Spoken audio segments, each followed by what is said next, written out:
சிலர் வந்து இந்தியன் 2 பற்றி இப்போ அதிகமாக பேசிக்கிட்டு இருக்காங்க. அந்த படம் வந்து தயாரிப்பாளருக்கு நஷ்டம். ஆ, என்ன பண்ணுறது, இந்த நஷ்டத்தை வேறு எதை வச்சு ஈடுகட்ட போகிறாங்கன்னு சொல்லி ரொம்பவே அனுதாபப்படுறாங்க சில சோசியல் மீடியாக்காரங்க. அவங்களுக்கு அந்த அக்கறை எப்படி வந்ததுன்னு தெரியலை. அவங்க தான் இந்த படங்கள் வந்தால் உரிச்சு தொங்க போடுற ஆள்கள் தான் அவங்க. நஷ்டத்தை ஏற்படுத்துகிறவங்க அவங்க தான். அவங்க வந்து இப்போ நீலி கண்ணீர் வடிக்கிறாங்கன்னா ஆச்சரியமாக தான் இருக்குது. சரி, அதை பற்றி நம்ம இனி பேச வேண்டியதில்லை. அதாவது உலக அளவில் டெஸ்பிக்கல் மென் அப்படிங்கிற ஒரு படம் முதல் இடத்துல இருக்குது பாக்ஸ் ஆஃபீஸில். 7வது இடத்துல இருக்குது இந்தியன் 2. பாக்ஸ் ஆஃபீஸில் லாபம் ஈட்டின படங்களில் தயாரிப்பாளருக்கு லாபம், பெரிய லாபம் இல்லை, குறைஞ்ச அளவுக்கு லாபம். அது எதனாலன்னா, இந்த ஆரம்பத்தில் பல விபத்துக்கள் நஷ்டங்கள்லாம் ஏற்பட்ட போது இழப்பு ஈடு தொகையாக கொடுத்தாங்கல்ல, அது இது இது இந்த மாதிரி மற்ற செயல்படாமல் இருந்த காலத்தில் ஏற்பட்ட நஷ்டங்கள் இதெல்லாம் கணக்கு பார்த்தா நஷ்டம் இல்லை, ஒரு லாபம்தான்.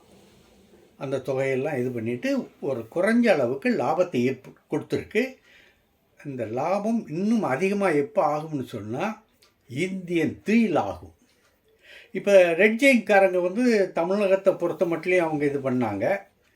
அவங்க தியேட்டருக்காரங்களுக்கு ஒரு சில இழப்புகள் ஏற்படும். தியேட்டருக்காரங்க ஏன்னா இந்திய அளவில், அதாவது தமிழ்நாட்டை பொறுத்த அளவில் சில இழப்புகள் ஏற்படும். இந்திய அளவில் எப்படின்னா, இந்த படங்கள் அவுட்ரேட்டில் தான் கொடுத்துருக்காங்க இந்தியன் 2. ஆக தேர்ட் படம் கொடுக்குறாங்கல்ல, இந்தியன் 3 கொடுக்கும்போது அந்த இதுக்கு ஏற்ப கொஞ்சம் கணிசமான ஒரு குறைச்சிக்குருவாங்க. இதனால் அவங்களுக்கும் நஷ்டம் இல்லை, இங்கேயும் தமிழ்நாட்டிலையும் நஷ்டம் வராது. ஆக இந்த நீலிக்கண்ணீர் வடிக்கிறவங்கெல்லாம் இனிமேல் வடிக்க வேணாம். இது உலகளவில் ஒரு பெரிய மார்க்கெட் நிறுவனம் இதை அறிவிச்சிருக்கு. சரி, அடுத்து இப்போ நம்ம மற்ற செய்திகளுக்கு போகலாம். தெலுங்கில் ஒரு பெரிய பிரச்சனை ஓடிக்கிட்டு இருக்குது தெலுங்கு திரைப்பட உலகத்தில்.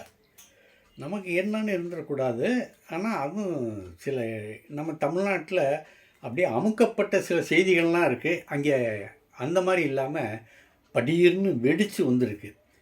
அதாவது ராஜ் தருண் அப்படின்னு சொல்லி ஒரு நடிகர், இளம் நடிகர்.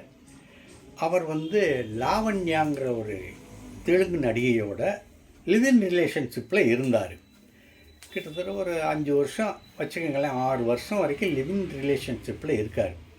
அப்போ அந்த லிவ்-இன் ரிலேஷன்ஷிப்பில் இருக்கும்போது அவர் என்ன சொல்கிறாருன்னா, எனக்கும் அவருக்குமான நட்பு லிவிங் இருந்தாலும் ஃபிசிக்கலாக இல்லை, அதாவது உடல் அளவில் 2 பேரும் சந்திச்சுக்கலையாம், உள்ள அளவில் சந்திச்சிட்டாங்களாம்.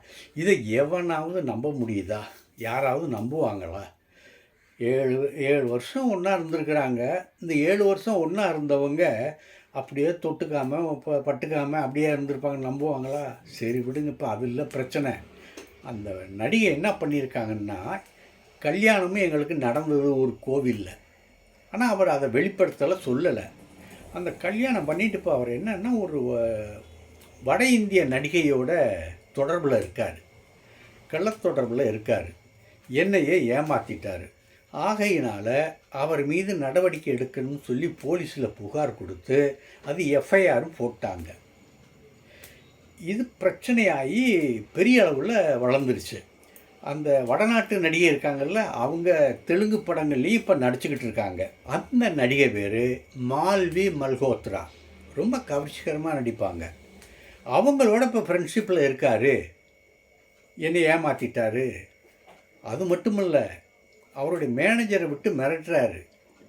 இன்னொரு நண்பரை விட்டு உயிருக்கு ஆபத்து, கொன்னுடுவேன், கொலை பண்ணிவிடுவேன்னு சொல்லி மிரட்டுறாரு. ஃபோனில் டார்ச்சர் தாங்க முடியலை. அவருக்கு நீங்கள் அவர் மேலே நடவடிக்கை எடுத்து எனக்கு நியாயம் கொடுக்கணும்.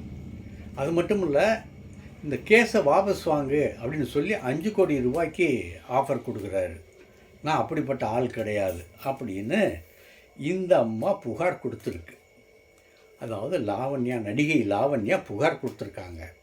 அதுக்கு ராஜ் தருண் என்ன சொல்கிறாருன்னா, எனக்கு எந்த விதமான தொடர்பும் இருந்தது.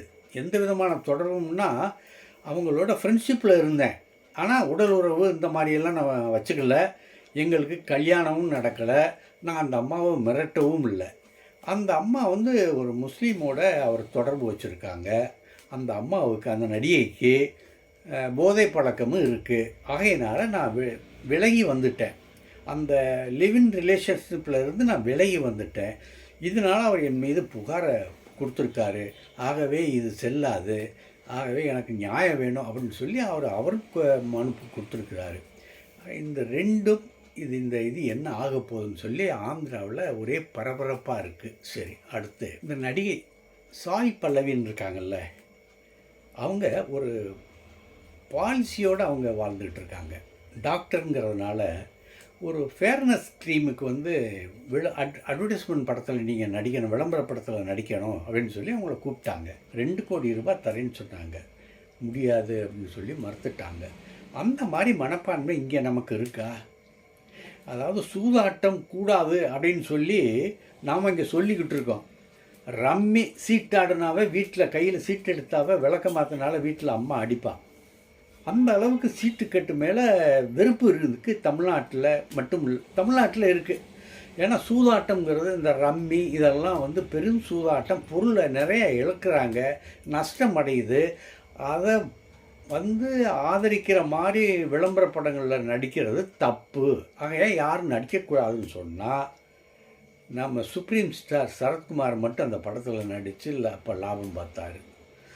இது இந்த உதாரணத்துக்கு சொல்கிறேன். சாய் பல்லவி வந்து ஒரு டாக்டர், அவங்க அந்த ஃபேர்னஸ் க்ரீமுக்கே அவங்க நடிக்க மாட்டேன்ட்டாங்க. எல்லோரும் லக்ஸ் சோப்பில் நடிச்சுக்கிட்டு இருக்காங்க தெரியுமா நடிகைகள்லாம்.